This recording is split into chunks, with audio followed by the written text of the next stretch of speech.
Hello, welcome back to the GDA podcast. Whilst we've been away, we've missed some great football. We missed the thrashing of Southampton by Leicester, the 2 red cards in 1 minute at Chelsea, Andre Gomez's ankle, and Liverpool with 2 teams, 2 days to make history. All of that will be coming up on this episode. Joe, how was your holiday? It was good. I saw something fantastic, but gotta say I did miss the GDA podcast. I saw on Snapchat you shouted us out. I did. I drew JDA in the snow. Do you want to shout out your Snapchat as well while you're there?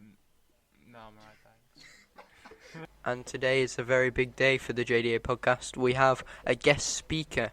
Would you like to introduce yourself, Mr. Guest? I'm Daniel, the other Daniel on the podcast, and I'm very happy to be able to run down the latest FA Cup fixtures this weekend, and of course the non-league.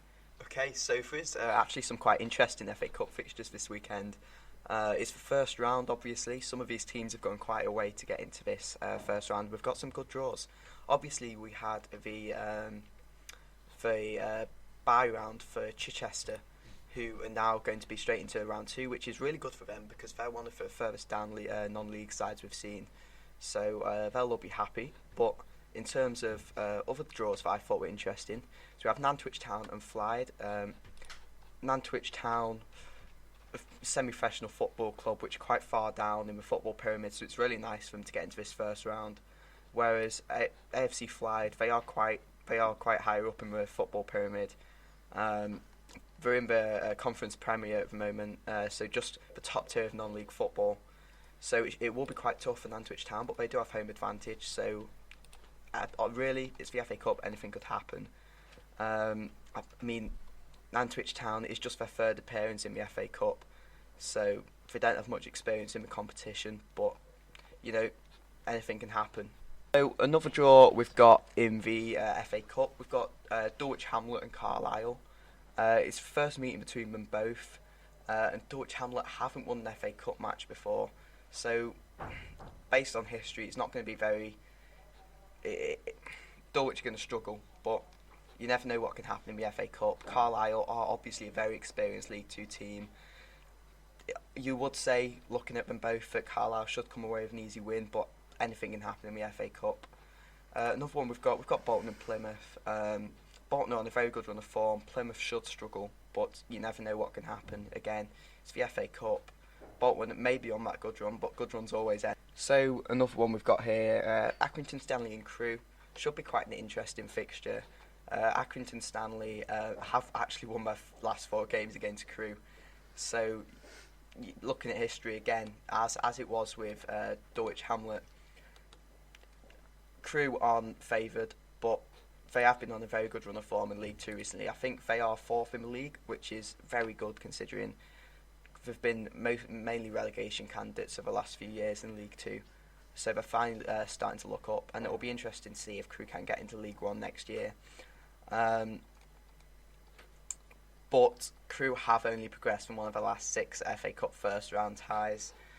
Although that victory did come against 3rd tier side Rotherham in November 2017. Now we're going to talk about the Son overturned red card incident at Everton. What do you think of Alex, being an Everton fan?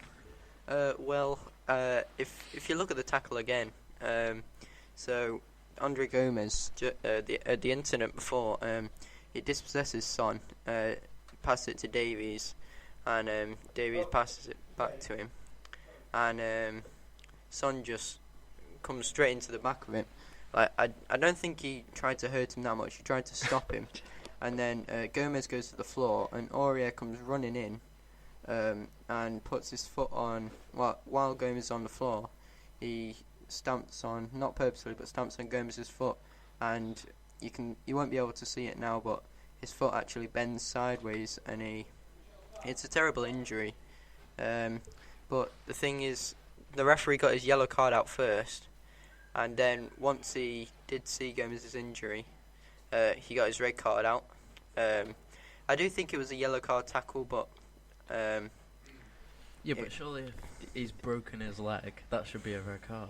No, can I yeah, just say that's definitely a yellow card tackle. That's, Even if half of his legs come off or whatever it was. But it's still a yellow card tackle. What it I was- don't think he was trying to hurt him. what it And I don't was, think it it's was completely his fault. it was a red card injury and a yellow card tackle, like combined. Because after the tackle, Aurier subbed himself off. You can see him praying now.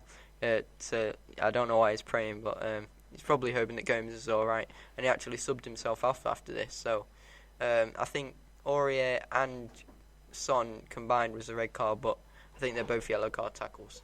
Yeah, but so did Aurier make the leg go the way it did, or was it Son? Aurier made his leg go like that, but if it wasn't for Son, he wouldn't have been on the floor, so his leg couldn't have gone that way. So you might say it's Aurier and Son's fault. You might say it's just a coincidence. I don't know, because you can see now Son took him to the ground, then Aurier comes sliding in, and yeah, that's where the bad thing can It be. was 2 yellow card tackles, Yeah. and Son's got the blame for the original tackle. So do you think Aurier should have got a red, or do you think they're both still yellows? I think they were both still 'Cause- the yellows. It was both of them was an accident. It wasn't meant to hurt him. Because Gomez tried to run away from Son, and if he hadn't been on the floor, I think it might have been a good tackle from Aurier as well. So And can't really blame What do you him. think, Don? Can I just say, as it's a bit of a rant of a referee, and as a ref, if you've made that decision, but that's a yellow card tackle at first sight, it's a yellow card tackle. You can't, especially when it's for the same player. If he'd given Aurier a red, then he's given Aurier a red, but he gave Son a red, and the original yellow card was for Son too. So I don't think, as a ref, he should change that just by seeing the player scream on the floor. I do think it was a ridiculous tackle from Son. I think he was too frustrated from being danced around the pitch. Do you think the ref should have gone to the VAR board thing straight away? Yeah, probably, because I was watching the game, and you saw it in multiple occasions. Like, I think in the first half, Son was running in on goal, and Mina lost his footing, and Son got his foot trapped under Mina, and he fell over. And because Son did a little jump or something, he didn't give a. He went to VAR, and he didn't go to look at it. VAR just gave no penalty. And then there's another time, it was a corner, and Mina was jumping up with Ali. Ali puts his arm up in an unnatural position. They don't give it hits his arm. They don't give a penalty because apparently Ali was under pressure from the attacker, which it just means if you're under pressure as a defender, you can handball it, which I don't really get. But do you think somebody in his ear is telling him that surely the VAR people in the office and whatnot, they're telling him you need to look at that to double check? Well, I think if they said go and have a look at it, he'd go and have a look at it. But it shouldn't be you believe.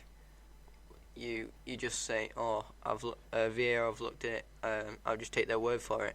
Because if you think it's a penalty, you go and look at it. If you don't agree with their decision, you shouldn't always go with VAR's decision. And there was another time, I think it was after we scored the equaliser in the 99th minute. Richarlison turned Davinson Sanchez on the edge of the box. Davinson Sanchez wasn't looking at the ball. It was a clear penalty. They went to VAR and they didn't give it again. So, don't know what's going on with the two people in the VAR at the moment, but something's got to change. Now we're going to talk about Liverpool's 2 days in 2 games fixture, which is Aston Villa on the 17th in the Carabao Cup quarter-final, and the World Cup Club Award thing. That's on the 18th of December, the next day, against a South America team. Dan, what do you think? Right, so personally I think the back squad is going to go over to the Club World Cup against whatever Argentinian team gets through to the semi-final. That's still to be determined, because obviously Klopp's shown his disapproval, to say the least, of the Carabao Cup and how it gets in the way of his fixtures. So I think I can see a much stronger squad going to the Club World Cup, despite the fact that's not exactly an important tournament either. And perhaps Liverpool's C or even D team when it comes to Carabao Cup against Aston Villa.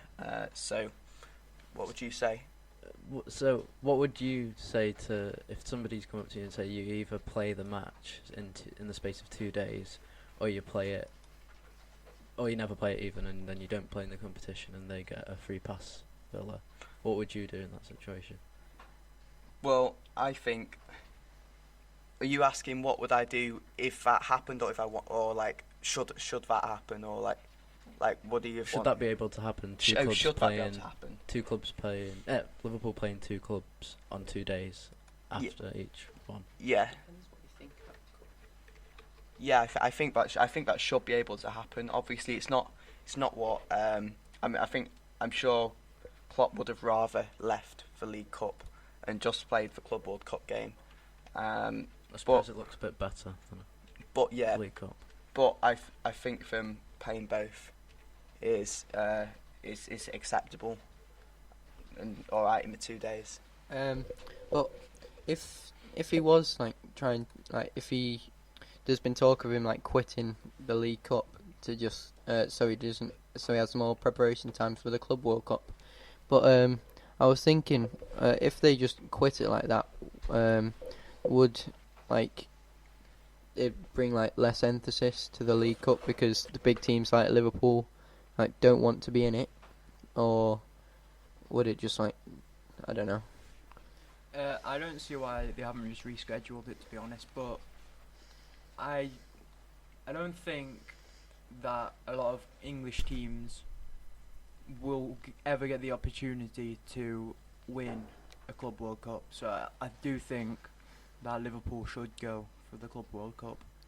But I would like to see a match against Aston Villa and Liverpool. Well, looking at some of those teams that they might be playing, Monterrey. Oh, that's a tough opponent. That is Al Sadd. Can't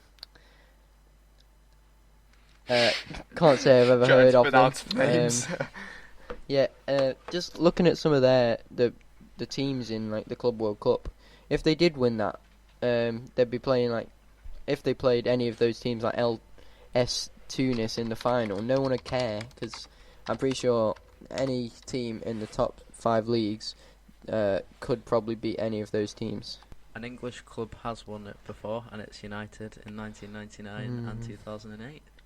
That's why no one cares about it, probably. And will United be winning it again anytime soon? 10 years. Now we're going to talk about the Chelsea-Ajax game and the 2 red cards in under a minute. So, what happened was, Blind tackled, fouled, I think it was Tammy Abraham, and who else was it? Who else did he foul?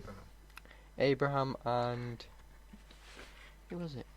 Oh, was it Pulisic? Abraham and Pulisic, yeah. And he got a yellow for that, but then Chelsea still play on, and then I think it was Willian takes the shot off. Yeah, it's Hudson-Odoi hits Veltman's arm. Veltman's arm, which was a clear red. Is that to their I don't know if it both their fullbacks? Did he already have a yellow? He already had a yellow. Right, okay, so he got sent off for that, which is quite well, it was good to send mine. Jorginho scores a penalty. Yep. Good Chelsea limbs Chelsea there, back in actually. it because Ajax 9 men aren't going to cope with that. But what Ajax did, they still carried on attacking with 9 men. Yeah, Tadic almost scored like a minute after. I think they played better when the 9 when the 2 others went off. They seemed more attacking when they had 9 men instead of 11 men, which was a bit weird. And Reece James also became the youngest Chelsea goal scorer in the Champions League with 19 years and 332 days. Did you think the Blind was a send enough? I think the first challenge wasn't a yellow card. Second challenge probably was. It's up for debate whether it was a red card, to be honest. But I don't think it'll be as big a debate because I think the first challenge is 50-50 whether it's a yellow card, and then just because he did the second one, it looked more malicious. So probably right that he got a red card. That's the first time in Champions League history that 2 reds have been shown in a Champions League game. Also in the Champions League this week, Manchester City were away to Atalanta. They drew 1-1, and Ederson got subbed off at half-time because of an injury. On came Claudio Bravo. 5 minutes after coming on, he conceded.